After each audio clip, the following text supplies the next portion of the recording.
బంగారం వెండి ధరల ట్రెండింగ్ ప్రస్తుతం డౌన్ కొనసాగుతోంది. 4 గంటల్లోనే 2,000 తగ్గింది బంగారం. 10 గ్రాముల 24 క్యారెట్ల బంగారం ధర 1,52,350 రూపాయలుగా ఉంది. ఉదయం 6 గంటలకు 24 క్యారెట్ల 10 గ్రాముల బంగారం ధర 1,54,410 ఉంటే 22 క్యారెట్ల 10 గ్రాముల ధర 1,39,650 ఉంది. ఇవాళ ఒక్కరోజే దాదాపు కిలో వెండి 20,000 తగ్గింది. వెండి అయితే భారీగా క్రాష్ అవుతోంది. ప్రస్తుతం కిలో వెండి ధర 2,80,000 ఉంది. నిన్న ఇదే టైంలో వెండి ధర 2,99,900 ఉంది. ప్రస్తుతం భారీగా బంగారం వెండి ధరలు దిగొస్తున్నాయి. ఒక రకంగా ఇది మగువలకు గుడ్ న్యూస్ అనే చెప్పాలి. సో మొత్తం మీద బంగారం వెండి ధరలు దిగొస్తున్నాయి. నిన్న మొన్నటి దాకా రాకెట్ల దూసుకెళ్లిన ధరలు నెమ్మదిగా డౌన్ అవుతున్నాయి. నిన్నటి ఒరవడి ఈరోజు కొనసాగుతోంది. ఈరోజు తులం గోల్డ్పై దాదాపు 2,070 రూపాయలు తగ్గి మరోవైపు కిలో వెండిపై 25,000 తగ్గింది. దీంతో కొనుగోలుదారులకు ఊరట లభించినట్టు అవుతుంది. తులం గోల్డ్పై 2,070 తగ్గడంతో బులియన్ మార్కెట్లో 24 గ్రాముల 24 క్యారెట్లు తులం బంగారం 1,52,350 దగ్గర ట్రేడ్ అవుతోంది. అలాగే 22 క్యారెట్ల 10 గ్రాములు 1,900 తగ్గి 1,39,650 దగ్గర ట్రేడ్ అవుతోంది. ఇక 18 క్యారెట్లు 10 గ్రాములు 1,560 రూపాయలు తగ్గడంతో 1,14,260 దగ్గర ట్రేడ్ అవుతుంది. ఇక వెండి ధర భారీ పుషను కలిగిస్తుంది. కిలో వెండిపై ఏకంగా 25,000 తగ్గింది. బులియన్ మార్కెట్లో కిలో వెండి ధర 2,75,000 2,75,000 దగ్గర అమ్ముడవుతోంది. హైదరాబాద్ చెన్నైలో మాత్రం కిలో వెండి 2,80,000 దగ్గర కొనసాగుతోంది. ఢిల్లీ ముంబై కోల్కతాలో కూడా కిలో వెండి ధర 2,75,000 దగ్గర ట్రేడ్ అవుతోంది. సో మొత్తం మీద భారీగా ధరలు తగ్గొస్తున్నాయి. ధరలు కొంత తగ్గుముఖం పడుతున్నాయి. ఇది మంచి ఆపర్చునిటీ. పెళ్లిళ్ళ సీజన్ దగ్గరకు వస్తుంది కాబట్టి కొనుగోవాలనుకునే వాళ్ళకి మంచి ఆపర్చునిటీ. అయితే పెద్ద మొత్తంలో ఇక కొనుగోలు చేయొద్దు, విడతల వారీగా కొనాలి. సో ఆ రకంగా మెటల్ స్టాక్స్ కుప్పకూలుతున్న వేళ విలువైన లోహాలైన బంగారం వెండి ధరలు కూడా దానికి అనుగుణంగా తగ్గుతున్నాయి. గోల్డ్ అండ్ సిల్వర్ తగ్గుముఖం పట్టడంతో తెలుగు రాష్ట్రాల ప్రజలు తిరిగి షాపింగ్ షురూ చేస్తున్నారు. ముఖ్యంగా మళ్ళీ భవిష్యత్తులో ఊహలకు అందని స్థాయిలో గోల్డ్ అండ్ సిల్వర్ చేరుకోవచ్చిన అంచనాల దృష్ట్యా ముందుగానే కొనుగోలు వెళ్తున్న క్రమంలో తెలుగు రాష్ట్రాల వివిధ నగరాల్లో తాజా రేట్లు కనుక చూస్తే ప్రస్తుతం బంగారం రేటు గ్రాముకు 207 తగ్గి 24 క్యారెట్ల ధర ఉంది. హైదరాబాద్, వరంగల్, నిజామాబాద్, ఖమ్మం, విజయవాడ, విశాఖపట్నం, తిరుపతి, కడప, పొద్దుటూరులో స్వచ్ఛమైన బంగారం రేటు నిన్నటి కంటే కొద్దిగా తగ్గి ప్రస్తుతం 15,235 గ్రామ్ ఉంది. 22 క్యారెట్లది కూడా 13,965 ఉంది. అలాగే వెండి రేట్లు అయితే వరుసగా పతనాన్ని కొనసాగిస్తున్నాయి. ఇక ఇది భారీ ఊరట కొనుగోలుదారులకు. అంతర్జాతీయ ఉద్రిక్తలు కొనసాగుతుండడంతో సిల్వర్ ర్యాలీకి అడ్డుకట్ట లేకుండా పోయిన కొన్ని రోజుల కింద వరకు ప్రస్తుతం అయితే డౌన్ అవుతుంది. శుక్రవారం అంటే ఫిబ్రవరి 6, 2020 నాటికి వెండి కిలో 20,000-25,000 తగ్గుతుంది. తెలుగు రాష్ట్రాల్లో వివిధ ప్రధాన నగరాల్లో హైదరాబాద్, వరంగల్, నిజామాబాద్, ఖమ్మం, విజయవాడ, వైజాగ్, తిరుపతి, పొద్దుటూరులో కేజీ స్వచ్ఛమైన వెండి రేటు దాదాపు 20,000-25,000 మధ్య తగ్గి 1,80,000 దాకా ఉంది. అంటే గ్రాము ధర 2,080 దగ్గర కొనసాగుతుంది. ఇక పూర్తి వివరాలు మార్కెట్ ఎక్స్పర్ట్స్తో మనం మాట్లాడి తెలుసుకునే ప్రయత్నం చేద్దాం. ప్రస్తుతం అయితే డౌన్ ట్రెండ్ కొనసాగుతోంది. మళ్ళీ గోల్డ్ అండ్ సిల్వర్ రేట్ తగ్గాయి. ఒకసారిగా ప్రస్తుతం ఈ ధరల తగ్గుదలతో కొనుగోలుదారులకు ఇది మంచి సమయం అని చెప్తున్నారు. ఎందుకంటే ఫ్లక్చువేషన్స్ ఉన్నాయి, హెచ్చు తగ్గులు ఉన్నాయి. బంగారం వెండి ధరలు ఇదే మేము చెప్పేది, ప్రతిరోజు కూడా చెప్తుంది ఇదే. చూసుకొని జాగ్రత్తగా ఎప్పటికప్పుడు చెక్ చేసుకొని కొంటూ ఉండండి. అది కూడా పెద్ద మొత్తంలో కొనొద్దని కూడా ఎక్స్పర్ట్ చెప్తున్నారు. సో ప్రస్తుతానికి అయితే ఫ్లక్చువేట్స్ అవుతున్నాయి. బంగారం వెండి ధరలు ప్రస్తుతం డౌన్ ట్రెండ్లో కొనసాగుతున్న పరిస్థితి. అన్ని 2 తెలుగు రాష్ట్రాల్లో, దేశవ్యాప్తంగా కూడా ప్రస్తుతం ఇటు వెండి అయితే భారీగా తగ్గింది. కిలోకు 20,000-25,000 మధ్యలో తగ్గింది. బంగారం కూడా భారీగా తగ్గిన పరిస్థితి కనబడతా ఉంది. రైట్, ఇక ఎక్స్పర్ట్స్తో మాట్లాడదాం. ప్రస్తుతం సత్యనారాయణ గారు మనతో జాయిన్ అవుతున్నారు. సత్యనారాయణ గారు నమస్తే అండి. ప్రస్తుతం బంగారం వెండి ధరల తగ్గుదల నమోదవుతుంది. ప్రస్తుతం మార్కెట్లో ధరలు ఎట్లా ట్రెండ్ అవుతున్నాయి, అట్లాగే ఇప్పుడు ఈ ఆర్బీఐ పాలసీ కూడా ఇందాక క్రెడిట్ పాలసీ అనౌన్స్ చేశారు. సో ఏంటి ఓవరాల్గా ప్రస్తుతం సిచ్యువేషన్ ఎట్టుందండి? ఓకే, మీరు అన్నట్టు ఇవాళైతే సిల్వర్ గోల్డ్ ఫాల్ అయింది. ఇప్పుడు మళ్ళీ గోల్డ్ కొంచెం రికవరీ అయ్యి పాజిటివ్ లోకి వచ్చింది. 1500 పెరిగింది ఇక్కడ ఎంసీఎక్స్ లో. సిల్వర్ మాత్రం 2,29,000 వచ్చి ఇప్పుడు 2,40,000 అంటే 12,000 లో నుంచి రికవరీ అయింది. ఇంకా మైనస్ లోనే ఉంది ఒక 3,000 రూపాయలు ఏది సిల్వర్ విషయంలో. అయితే ఉదయం ఎందుకు అంత బాటం పోయింది, మళ్ళీ ఇప్పుడు ఎందుకు రికవరీ అయింది అంటే అబుదాబిలో రష్యా ఉక్రెయిన్ వాళ్ళు చర్చలు 2 రోజుల నుంచి జరుగుతున్నాయి. అంటే రష్యా ఉక్రెయిన్ మళ్ళీ యుద్ధం ఉండదు అనేది ఒక న్యూస్ అనమాట. దాంతో నిన్న ఇవాళ గోల్డ్ సిల్వర్ ఫాల్ అవటం, మళ్ళీ ఇరాన్ వాళ్ళు కూడా చర్చలకి ట్రంప్ తోటి అమెరికా చర్చలు అవుతాయి అనేది న్యూస్. ఈ 2 గుడ్ న్యూస్ తోటి మన షేర్ మార్కెట్ కి పాజిటివ్, గోల్డ్ సిల్వర్ కి నెగిటివ్. ఇది ఒక వార్తలు. అయితే ఇప్పుడు ఏదైతే ఈ గోల్డ్ సిల్వర్ ఉందో ఎందుకు పడుతున్నాయి, ఇంకా ఎందుకు పడతాయి, ఎందుకు ఇంకా తొందరలో పెరిగే అవకాశాలు కనబడట్లేవు అంటే మనకి ఫిబ్రవరి 1వ తారీఖు బడ్జెట్ అయిపోయిన తర్వాత ఫిబ్రవరి 2వ తారీఖు సోమవారం నాడు ట్రేడ్ డీల్ జరిగింది మనకి అమెరికాకి. ఎప్పుడైతే ట్రేడ్ డీల్ మందే జరిగిందో ట్రంప్ అన్ని మారిపోయింది అనమాట అప్పటి నుండి. అంటే ఫిబ్రవరి 2 ట్రేడ్ డీల్ జరగడం, తర్వాత మళ్ళీ నిన్న ఇవాళ శుక్రవారం, గురువారం, బుధవారం రాత్రి అంటే 6వ తారీఖు ఇవాళ 5, 4వ తారీఖు నైట్ మళ్ళీ చైనా జిన్పింగ్ తోటి మాట్లాడడం, మళ్ళీ ఇవన్నీ ఆయన మారిపోయినట్టుగా సూచనలు అనమాట. అంటే ప్రపంచ దేశాలతోటి ఆయన సఖ్యతగా ఉండాలని, అందరి ఎవరైతే ఉన్నాయో ట్రేడ్ డీల్ ఎక్కడో ఒక దగ్గర పాజిటివ్ గా న్యూట్రల్ గా క్లోజ్ చేయాలని.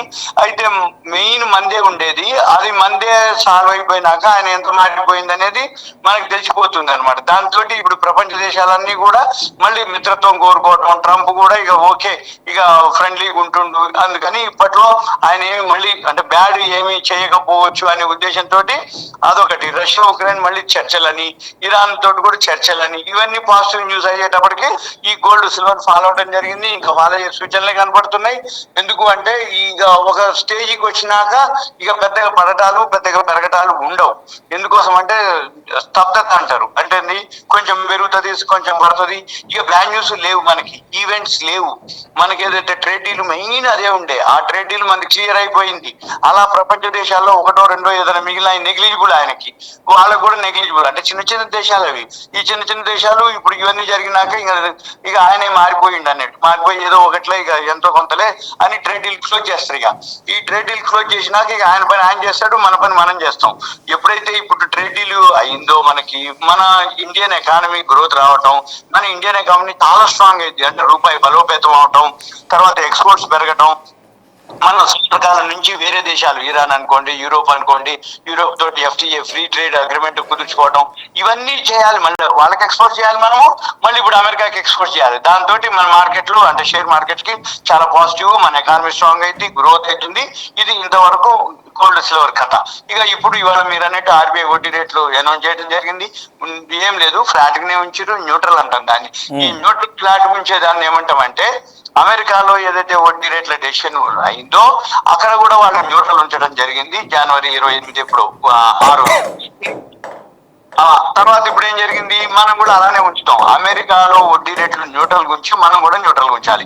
అమెరికాలో లాస్ట్ టైం వడ్డీ రేట్లు తగ్గించడం జరిగింది, మనం కూడా తగ్గించడం జరిగింది. ఓవరాల్ గా లాస్ట్ ఇయర్ మొత్తం 2025లో 125% మనము అంటే రూపాయి పావల అంటే BPS అంటే రూపాయి పావల వడ్డీ రేటు తగ్గించడం జరిగింది. ఎప్పుడైతే అంటే వడ్డీ రేట్లు వాళ్ళు తగ్గలేదు కాబట్టి మనం కూడా న్యూట్రల్ ఉంచుతాం. ఎప్పుడైనా కానీ వరల్డ్ మార్కెట్ లో అమెరికా వాళ్ళు వడ్డీ రేట్లు పెంచితే మనం కూడా పెంచుతాం. ఎందుకు అంటే వాళ్ళు పెంచినప్పుడు మనం పెంచకపోతే మన దగ్గర ఉన్నటువంటి ఫారెన్ ఫండ్స్ అన్ని కూడా మళ్ళీ వెనక్కి వెళ్ళిపోతాయి. అందుకని మనం కూడా పెంచితే అలానే ఉంటాయి. సపోజ్ వాళ్ళు న్యూట్రల్ ఉంచారు, మనం పెంచినాం అనుకోండి, మళ్ళీ ఇన్ఫ్లో ఎక్కువ వస్తాయి. ఇన్ఫ్లో ఎక్కువ వస్తే మనం వడ్డీలు పే చేయాలి మళ్ళీ. అందుకని వాళ్ళు న్యూట్రల్ ఉంచితే మనం న్యూట్రల్ ఉంచుతాం. ఒకవేళ వాళ్ళు తగ్గించినాక వాళ్ళు పెంచినాక మనం పెంచకపోతే అప్పుడు ఏమవుతుంది, మనైపోతాయి. సపోజ్ వాళ్ళు తగ్గించినాక మనం తగ్గించకపోతే మనకి ఇన్ఫ్లో అవుతుంది. న్యూట్రల్ కింద ఉంచుతాం, అంటే వాళ్ళు ఏం చేస్తే అదే ఉంచుతాం. అదొక న్యూస్. ఇక ఈ విధంగా ఏదైతే ఉందో ఈసారి రెపో రేట్ లో సేమ్ ఉందన్నమాట. అంటే అంతకుముందు ఏదైతే 5.25% ఉందో సేమ్ అలానే ఉంచడం జరిగింది. అయితే ఇప్పటికి రిజర్వ్ బ్యాంక్ ఏం చెప్తుంది, ఈ వడ్డీ రేట్ ఏదైతే ఉందో అంటే అంతకు ముందు తోటి పోలిస్తే ఒక 120% లాస్ట్ ఇయర్ చేయడం జరిగింది. ఇప్పుడు సత్యనారాయణ గారు ఇప్పుడు ఈ రిజర్వ్ బ్యాంకు పాలసీలు వడ్డీ రేట్లు ఇది ఏమన్నా బంగారం వెండి ధరల మీద ఏమన్నా దానికి ఏమన్నా రిలవెంట్ గా లింక్ ఏమైనా ఉంటుందా, అసలు ఏమన్నా ఎఫెక్ట్ ఉంటుందా? ఉండదు, ఉంటది అనేది పెద్ద ఏముండదు. ఎందుకంటే వాళ్ళు తగ్గించే వడ్డీ రేట్లు, గోల్డ్ లోన్లు వాళ్ళు తీసుకునే వాటి మీద ఎఫెక్ట్ పడుతుంది. ఈ మనం రియల్ ఎస్టేట్ వాటి మీద, అంటే మన హౌసింగ్ లోన్లు అనుకోండి, పర్సనల్ లోన్లు అనుకోండి, లేకపోతే వెహికల్ లోన్స్ అనుకోండి, రియల్ ఎస్టేట్ హౌసింగ్ లోన్లు వాటి మీద ఎఫెక్ట్ ఉంటుంది తప్ప ఈ గోల్డ్ సిల్వర్ మీద ఎఫెక్ట్ ఉండదు. ఈ గోల్డ్ సిల్వర్ అంతా ఇంటర్నేషనల్ మార్కెట్ మీద పెరగడం తగ్గడం జరుగుతుంది. వడ్డీలు పెరిగినంత మాత్రాన, వడ్డీలు తగ్గినంత మాత్రాన గోల్డ్ సిల్వర్ కి ఏముండదు. కాకపోతే గోల్డ్ లోన్ తీసుకునే వాళ్ళకి వడ్డీ రేటు న్యూట్రల్ ఉంటే అలానే ఉంటుంది తప్ప ఈ పెరుగుదల తగ్గుదల ఏదైతుందో ఇంటర్నేషనల్ మార్కెట్ ని బేస్ చేసుకొని నడుస్తుంది ఈ గోల్డ్ సిల్వర్. ఇప్పుడు సత్యనారాయణ గారు ఒక మాట, ఇప్పుడు మనం ఈ ట్రెండ్స్ కనుక చూస్తే గోల్డ్ కొంత రికవర్ అవుతుంది, అప్పుడప్పుడు రికవర్ అవుతుంది, ఫ్లక్చువేట్ అవుతుంది, కానీ సిల్వర్ ఏంటి చాలా దారుణంగా పడిపోతుంది. ఇవాళ మళ్ళీ 20,000 పడిపోయింది సిల్వర్. ఏం జరుగుద్ది అంటే అది బాగా పెరగడం జరిగింది. గోల్డ్ తక్కువ పెరిగింది, సిల్వర్ ఫాస్ట్ గా పెరిగింది. ఎప్పుడైతే ఫాస్ట్ గా సిల్వర్ పెరిగిందో అదే మాదిరి ఫాల్ రావాలి, అంటే రెండు ఈక్వల్ కి రావాలి. ఉదాహరణకి మీకు నేను ఇప్పుడు సిల్వర్ చెప్తా. ఈ సిల్వర్ ఏంటిది అంటే ఒక్క సంవత్సరంలోనే ఎన్ని రెట్లు పెరిగిందో చూద్దాం. ఎంత అంటే ఉదాహరణకి ఈ సిల్వర్ లో $29, $29.15. ఇయర్లీ హై వచ్చి 121, 3 రోజుల కింద, అంటే పోయిన గురువారం, కరెక్ట్ వారం, $121.78. అంటే $121, 122, ఇది ఒక 29, అంటే 30, 122, 122, 30 అంటే సుమారు ఎంత, $92, అంటే 300% పెరిగింది ఒక్క సంవత్సరంలో.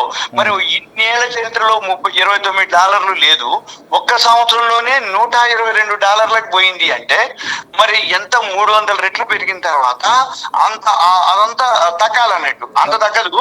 కాబట్టి ఇప్పుడు $64 వచ్చింది ఈ రోజు ఉదయం. మీరు అన్న టైం లోలో అంతప్పుడు $64, 63.9కి వచ్చింది అన్నట్టు.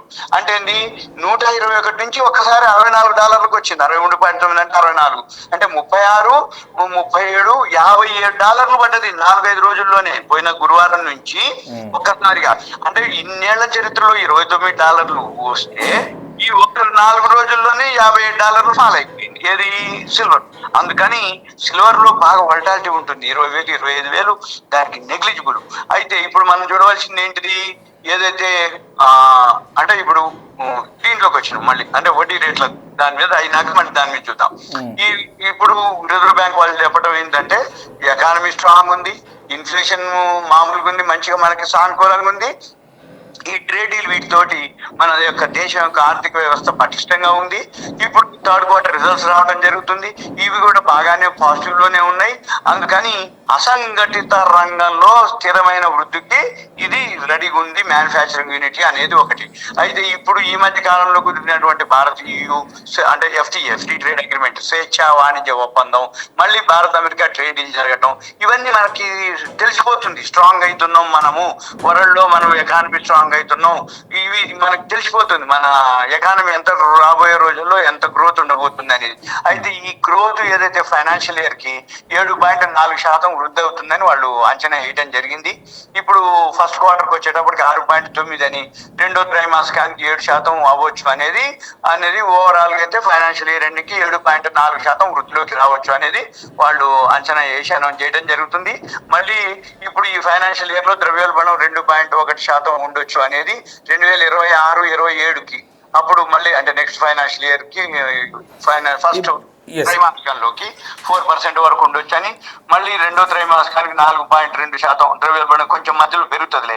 ఎందుకంటే ఇప్పుడు అంటే ఇప్పుడు సత్యనారాయణ గారు ఒక మాట, ఇప్పుడు పెళ్లిళ్ళ సీజన్ అయితే దగ్గరకు వస్తుంది. ఇప్పుడు ఈ బంగారం వెండి ఇవాళ తగ్గినట్టుగా ఈ ట్రెండ్లు ఇప్పుడు సపోజ్ బంగారం రోజు ఒక 2,000, వెండి ఒక 10%, 15% ఇట్లా తగ్గుకుంటూ వస్తే రేపు పెళ్లిళ్ళ సీజన్ వరకు కొంచెం స్టేబుల్ అవ్వచ్చా? తగ్గుకుంటూ వస్తే అవుతుంది, పెద్దగా ఇబ్బంది ఏం లేదు. అట్లాని బాగా పెరిగేది లేదు, అట్లని బాగా తగ్గేది లేదు, మామూలుగానే తగ్గుతూ పెరుగుతూ ఉంటుంది తప్ప కొనుక్కునే వాళ్ళు కొనుక్కోవచ్చు, ఇక ఏమి ఇబ్బంది లేదు. ఎందుకంటే మరీ ఫాలో అయ్యే అవకాశాలు లేవు, మరీ బాగా పెరిగే అవకాశాలు కూడా లేవు. ఎందుకంటే ట్రంప్ ఎప్పుడైతే మారిపోయిండో, ట్రంప్ ఎప్పుడైతే ఈ విధంగా ఫేవర్ గా అయిపోయిండో, ప్రపంచ దేశాలందరికీ ఫేవర్ గా అయిపోయిన తర్వాత ఆటోమేటిక్ గా గోల్డ్ సిల్వర్ ఫాలే. కాకపోతే అంత ఫాల్ అనేది కొంచెం కష్టము. అయితే స్లోగా పెరుగుతూ ఉంటది, తగ్గుతూ ఉంటది. ఓవరాల్ గా అయితే అంతగా పెరిగేది ఉండదు, అంతగా తగ్గేది ఉండదు, కానీ ఓవరాల్ గా తగ్గే అవకాశాలే కనబడుతుంది. కాబట్టి ఇప్పుడు శుభకార్యాలకు తగ్గట్టుగా షాపింగ్ చేసుకోవచ్చు. రైట్ అంతే, అదొకటి. అయితే మెయిన్ మన ఈ వీడియో చూసే వాళ్ళందరికీ ఒకటే అడ్వైజ్, ఎవరైతే ఇప్పుడే అంటే సపోజ్ పెళ్లి అయింది, చిన్న చిన్న పిల్లలు ఉంటారు, అబ్బాయి గాని అమ్మాయి గాని, అమ్మాయి అబ్బాయి గాని, ఇద్దరు అమ్మాయిలు గాని ఇద్దరు అబ్బాయిలు గాని ఎవరైతే ఉన్నారో వాళ్ళ సేవింగ్స్ అంటే ఇప్పుడు స్కూల్ ఫీజులని అవన్నీ ఇవన్నీ చాలా కడుతుంటారు. అలానే ఇప్పుడు చిట్లు వేస్తుంటారు, ప్రైవేట్ చిట్లు, గవర్నమెంట్ చిట్లు అవి వేస్తారు. లేదు స్కీములు కడుతుంటారు, ఏది గోల్డ్ స్కీమ్స్ అనో ఆ స్కీమ్స్ అనో అవి కడుతూ ఉంటారు. అట్లా కట్టే బదులు గోల్డ్ ఈటీఎఫ్ గోల్డ్ పీస్ అంటాం, సిల్వర్ ఈటీఎఫ్ సిల్వర్ పీస్ అంటాం. అవి రోజు గనక అంటే ఎంతో అక్కర్లేదు, 400 రూపాయలు చాలు ఎనఫ్. ఒక ఈటీఎఫ్ వస్తుంది, గోల్డ్ ఈటీఎఫ్, ఒక సిల్వర్ ఈటీఎఫ్ వస్తుంది. అది డైలీ 3 గంటల 25 నిమిషాలకి కొనుక్కోవాలి, ఒక silver ETF gold ETF daily. ఇప్పుడు సపోజ్ సాటర్డే సండే హాలిడే వచ్చింది, మార్కెట్లు ఉండవు, మండే రోజు ఏం చేయాలి? ఈ సాటర్డే సండే ఎక్కడ దొరుకుతాయి ఇది? ట్రేడింగ్ మార్కెట్ లోనేనా, ఫ్యూచర్ మార్కెట్ లో? మామూలు మన ఈక్విటీ మార్కెట్ లో, దీంట్లో కాదు, మన ఎంసెక్స్ లో కాదు, మామూలు మన డిమాట్ ట్రేడింగ్ అకౌంట్ ఒకటి ఓపెన్ చేసుకొని ఈ డిమాట్ ట్రేడింగ్ అకౌంట్ లో మామూలు మన ఈక్విటీ మార్కెట్ లో 3:30కి క్లోజ్ అవుతాయి. ఇది ఒక మంచి చిన్న మొత్తాల పొదుపు లాంటి స్మాల్ సేవింగ్ మంచి స్కీమ్ కదా ఇది, బెటర్ కదా? మామూలు కాదు, ఎంత మంచిదంటే అదే చెప్పుకోబోతున్నా. ఇప్పుడు వాళ్ళు ఏం చేయాలంటే రోజు అంటే శని ఆదివారం సెలవు వచ్చింది, మండే రోజు ఏం చేయాలంటే 3 రోజులు కాదు 3 రోజులు కొనుక్కోవాలి 1200. అట్లా 3 కొనుక్కోవాలి. అంటే మండే రోజు అయితే 3 కొనాలి, మామూలు రోజు ఒక్కొక్క సిల్వర్ ఈటీఎఫ్. అయితే యాప్ ఉంటది, యాప్ లో చూపిస్తుంది. మరి సత్యనారాయణ గారు ఇప్పుడు ధరలు పెరిగినప్పుడు దీన్ని తీసేసుకోవచ్చా మళ్ళా? రైట్ ఎనీ టైం ఎన్కాష్ చేసుకోవచ్చు, ఎనీ టైం లిక్విడిటీ ఉంటుంది, ఎనీ టైం మనం ఎంటర్ అవ్వచ్చు, ఎనీ టైం ఎగ్జిట్ అవ్వచ్చు, ఎనీ టైం ఇంకా ఇంక్రీజ్ చేసుకోవచ్చు, డిక్రీజ్ చేసుకోవచ్చు, క్లోజ్ చేసుకొని అమౌంట్ పే అవుట్ పెట్టుకోవచ్చు. మళ్ళీ వీటన్నిటికంటే కూడా ఏం జరుగుతుంది అంటే ఈ గోల్డ్ ఈటీఎఫ్ సిల్వర్ ఈటీఎఫ్లు ఏవైతే ఉన్నాయో మార్కెట్ తో పాటే పోతాయి. అంటే మార్కెట్ పెరిగిందా ఇది పెరుగుతుంది, మార్కెట్ తగ్గిందా ఇది కూడా తగ్గుతుంది. అంటే గోల్డ్ సిల్వర్ పెరిగింది అనుకోండి మార్కెట్ లో, ఇది కూడా తగ్గుతుంది. ఒకవేళ గోల్డ్ సిల్వర్ పెరిగింది అనుకోండి ఇది కూడా పెరుగుతుంది. అయితే మనం ఏం చెప్తాము అంటే సపోజ్ ఇప్పుడు గోల్డ్ పెరిగింది, నీ ఈటీఎఫ్లు ఉన్నాయి కదా వాటికి పెరిగినట్టే కదా వాల్యూ, అందుకని ఏం ఆలోచించక్కర్లేదు. అంటే మనం కొనుక్కునేది పెరిగినా మన దగ్గర ఉన్నాయి కూడా పెరిగినాయి కాబట్టి ఓకే. సపోజ్ తగ్గింది అనుకోండి సిల్వర్ ఈటీఎఫ్, మనం కొనుక్కునేది తగ్గుద్ది, కొనుక్కునేది తక్కువలో దొరుకుతుంది కదా. మనం ఏం చూడాలి? పెరిగినా కొనాలి, తగ్గినా కొనాలి, న్యూట్రల్ కొన్నా కొనాలి. ఎందుకు? యావరేజ్ అయితే ఉంటది. మన పని ఎంతసేపటికింది? ఓవరాల్ గా బ్యాంకులు, పోస్ట్ ఆఫీసులు, ఫిక్స్డ్ డిపాజిట్లు ఎవరికన్నా వడ్డీకి ఇస్తే ఎంత రిటర్న్స్ వస్తాయో వాటన్నిటికంటే సేఫెస్ట్ లిక్విడిటీ ఉంటుంది. పిల్లలకి 20 ఏళ్ళు 18 అంటే మ్యారేజ్ అయ్యే టైంకి, అంటే ఇప్పుడు చిన్న పిల్లలు ఉండు 4 ఏళ్ల పిల్లలు 3 ఏళ్ల పిల్లలు, వాళ్ళ మ్యారేజ్ అయ్యే టైం కంటే 25 26 ఏళ్ళకి ఆడపిల్ల కొడుకు అయితే కోడలికి ఇవ్వాలి. అందుకని మనం ఏం చేయాలి? ఇప్పటి నుంచి కనుక చేస్తే అప్ టు అప్పటి వరకు కిలోలు అవుతాయి. కిలో అంటే వాళ్ళు చేసే అమౌంట్ ని బట్టి కిలో, 1/2 కిలో, 2 కిలో. ఇది మంచి ఆలోచన సత్యనారాయణ గారు. అది ఇంకోటి, ఇప్పుడు ఇంకో మాట, ఇప్పుడు ఇందాక ఈ అమెరికా ఇరాన్ కు సంబంధించి ఒమన్ లో చర్చలు అవుతున్నాయట ఈ అణువస్త్రాలకు సంబంధించి. మరి ఒకవేళ అది ఫెయిల్ అయితే మేము అటాక్ చేస్తామంటే అమెరికా చెప్తుంది. సో దాంతో మళ్ళీ ఏమైనా ఈ ఎఫెక్ట్ ఉండొచ్చా? ఉంటుంది, కానీ బెదిరిస్తారబ్బా. ఇరాన్ ఎంత దేశం, అమెరికా ఎంత దేశం? అమెరికా ఇరాన్ మీద అంటది, ఇరాన్ కూడా నేను కూడా ఎదుర్కొంటా అంటాడు, ఊకుంటాడు. ఆయన కూడా కాదు. కాకపోతే ఈ ప్రపంచ దేశాలన్నీ ఇప్పుడు సఖ్యతగా ఉన్నాయి కదా, అసలు అప్పుడు ఏం చెప్తాయి? ఇరాన్ తోటి కానీ ఇరాన్ చెప్పేవాళ్ళు ఇరాన్కి చెప్తారు, అమెరికాకి చెప్పేవాళ్ళు అమెరికాకి చెప్తారు. చెప్పి మీరు ఇద్దరు ఏదో ఒక చర్చలకు రండి, మేము ఏదో ఒకటి చేద్దామని అంటారు తప్ప మీరు అన్నట్టు ఇప్పటి వరకు అంటే మనం చూస్తూ ఉన్నాక 1939 to 1945 సెకండ్ వరల్డ్ వార్ వచ్చింది. తర్వాత ఇప్పుడు 1945 ఎక్కడ 55 ఇది ఒక 25 అంటే 81 years తర్వాత కూడా ఎప్పుడు చెప్తారు థర్డ్ వరల్డ్ వార్ వస్తుంది, ఆ దేశం మీద ఈ దేశం మీద అయిద్దని. అయినా కావు. ఎందుకంటే అప్పటి సిచ్యువేషన్ వేరు. ఫస్ట్ 1918 అంటే first world war, second world war. 1939-45 తర్వాత ఈ ఇన్నేళ్ల తర్వాత అంటుంటారు ఏమని, థర్డ్ వరల్డ్ వార్ వస్తే ఏ దేశం మిగలదు, ఏది ఉండదు అంటే అప్పుడు మీరు ఈ గోల్డ్ సిల్వర్ కావు, దేశాలే ఉండవు. ఇంక నీకు గోల్డ్ ఏం చేసుకుంటావు, సిల్వర్ ఏం చేసుకుంటాం, పెరిగింది తగ్గింది, అవన్నీ లెక్కలుగా ఓకే. కాకపోతే మీరు అన్నట్టు ఇప్పుడు అదే న్యూస్ ఉంది. నేను ఎందుకు అనలేదు అంటే ఇరాన్ మీద అవసరమైతే మేము దాడి చేయడానికి రెడీగా ఉన్నామని అమెరికా అన్నా, ఆయన తిప్పి కొడతామని అన్నా, కాకపోతే అవన్నీ జరిగాయి కావని నేను ఆ మాట అనలేదు. ఎందుకోసం అంటే మిగిలిన దేశాలు ఆయన బెదిరించడంలో అమెరికా, ట్రంప్ ఈ రోజు కాదు, ఎప్పుడు ఫ్రమ్ ద బిగినింగ్ ఆయన అధ్యక్షుడు అయిన దగ్గర నుంచి ఆయన రెడీగా ఉన్నాడు. 4 సంవత్సరాల వరకు అంటే పోటీ చేసి గెలిచేంత వరకు ఏమేం చేయాలి, ఎలా చేయాలని ఒక పెద్ద ఫైల్ రెడీగా ఉంది అతని దగ్గర. అప్పటి నుంచి ప్రపంచ దేశాల మీద ఆయనకి ఎగ్నెస్ట్ ఉన్న వాళ్ళ మీద అనుకో, లేని వాళ్ళు అనుకో, అంతెందుకు ఆయన ఒక ఒక్కసారి జాయిన్ అయిపోయిందో లేదో ఫస్ట్ రోజే జో బైడెన్ చేసినటువంటి 100 జీవోలను రద్దు చేసేసిండు ఫస్ట్ ఫైలే. అంటే ఏంటి, ఆయనకి ఎంత లోపల సో అంటే ఏ రకంగా చూసినా ఇక్కడ ఎలాంటి జియో పొలిటికల్ టెన్షన్స్ ఉన్నా మన భారత మార్కెట్ మాత్రం అన్ని రకాలుగా సురక్షితం అనుకోవచ్చు కదా. రైట్ మనకి 100%. ఎందుకు తెలుసా, మనం ఎప్పుడు కూడా అమెరికా రష్యా తోటి ఫేవర్ గానే ఉన్నాం, అంటే రష్యా తోటి మనం ఫేవర్ గానే ఉన్నాం, అమెరికా తోటి ఫేవర్ గా ఉన్నాం, యూరోప్ తోటి ఫేవర్ గా ఉన్నాం. అంతెందుకు ఇప్పుడు ఇంత చెప్తున్న అమెరికా ట్రంప్ సుంకాలు టారిఫ్లు అంటే కూడా మనకి రష్యా పుతిన్ వచ్చిపోయింది కదా మన ఇండియాకి పర్యటనకి. మళ్ళీ ఆయన ఇంత సుంకాలు టారిఫ్లు అంటే కూడా యూరోపియన్ వాళ్ళని మనం జెండా వందనాన్ని పిలిచినాం కదా చీఫ్ గెస్ట్ గా. పిలిచినాక అంటే ఏంటిది, ఆయనకు తెలవకుండా ఉంటుందా? తెలిసింది కదా ఇమీడియట్ గా. తెలిసినా కూడా మళ్ళీ ఏం చేసిండు, ఓహో భారత్ వాళ్ళు తటస్థంగా ఉంటారు, వాళ్ళందరితో సఖ్యతగా ఉంటారు, వాళ్ళు గొడవ పెట్టుకునే వాళ్ళు కారు కాబట్టి వాళ్ళకి ఏం చేయాలి, ఏదో ఒక డీల్ క్లోజ్ చేసుకోవాలి. మన ఇండియా అనేది వాళ్ళకి అవసరం. ఎందుకంటే మన ఎక్స్పోర్ట్స్ పోకపోతే వాళ్ళకి ఇన్ఫ్లేషన్ పెరుగుతాయి, ధరలు పెరుగుతాయి. ఆల్రెడీ 1 year నుంచి జరిగింది అక్కడ ఇన్ఫ్లేషన్ పెరగటం, ఎకానమీ స్లో డౌన్ అవటం. వాళ్ళు ఏదైతే సుంకాలు టారిఫ్లు మన మీద వేసి అనుకున్నారు కానీ అది వర్కౌట్ కాలేదు. ఒక టైంలో మన వాళ్ళు కూడా మేమైతే ఏమనము, ఒకవేళ ట్రేడ్ డీల్ జరగకపోయినా ట్రంప్ అధ్యక్షుడిగా ఉన్నంత కాలం అంటే ఎప్పుడైతే అయిపోతుందో అంతవరకు కూడా మేము మెదలకుండా ఉంటామని కూడా ఒక స్టేట్మెంట్ ఇవ్వడం జరిగింది. అంటే ఇది మనం ఎప్పుడు కూడా ఎవరితోటి గొడవలు పెట్టుకునే వాళ్ళం కాదు. మనం ఎప్పుడు కూడా అందరితోటి, అంటే రష్యా అనుకోండి, ఇరాన్ అనుకోండి, లేకపోతే ఏదైతే యూరోపియన్ అనుకోండి, ఎవరితోటైనా మనం ఫేవర్గా ఉంటాం. ఒక్కసారి ఇప్పుడు ఏమైంది, ఆ విషయంతో ట్రంప్ ఏం చేసిండు, ట్రేడ్ డీల్ చేసిండు మనం, అదే 18% కి February 2వ తారీఖు. ఒక్కసారిగా ఇప్పుడు ఏంటి, మిత్రత్వం పెరిగిపోయింది. ఆయన ఏమంటుండే, నేను అందరితోటి మిత్రత్వం అంటే సఖ్యతతోటే ఉంటా అని అంటుండే. అప్పుడు ఏం జరుగుతుంది, ఇక ఆటోమేటిక్ గా ఎకానమీలు స్ట్రాంగ్ అవుతాయి అన్ని. ఇంకా లేదు ఇక గొడవలు. ఇంకా 3 సంవత్సరాల వరకు ఆయన ఉంటాడు. ఇక మామూలు రొటీన్, ఎవరి పని వాళ్ళు చేసుకుంటూ పోతారు. వాళ్ళ దేశం వాళ్ళది, మన దేశం మంది, మన ఎకానమీ, మన గ్రోత్, మన ఎక్స్పోర్ట్స్, మన పనిలో మన వాళ్ళు ఉంటారు, వాళ్ళ పనిలో వాళ్ళు ఉంటారు. కాబట్టి ఈ గోల్డ్ సిల్వర్ విషయానికి వచ్చేటప్పటికి అంతగా పెరిగే అవకాశాలు తక్కువ. పెరుగుతాయి కానీ మీరు అన్నట్టు ఏమవుతుంది, అంతగా పెరగవు. అట్లని మరి పాత రేట్లు రావటం అనేది కష్టం. ఒకసారి అవేర్నెస్ వచ్చినాక జనాల్లో ఏమాత్రం కొంచెం వీక్ అయినా కానీ బయింగ్ లోకి వెళ్ళిపోతుంది ఆటోమేటిక్ గా.